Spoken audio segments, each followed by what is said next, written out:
sarap makulong sa titig mo palagi at sundan ang bulong na galing sa damdamin. Huwag mo na itanong sa akin na kung bakit mahal o mahal.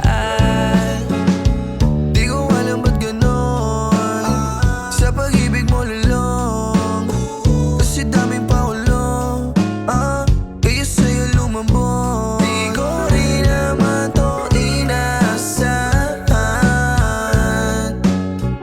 na mahulog sa'yo habang nakatitig sa mata. Dahan-dahan na ako lumapit, papunta sa'yo, pakiramdam hindi masabi. Kakaiba sa lahat na nakitang babae, kung sakaling mapasakay na hindi ko sasayahin kasi Ang sarap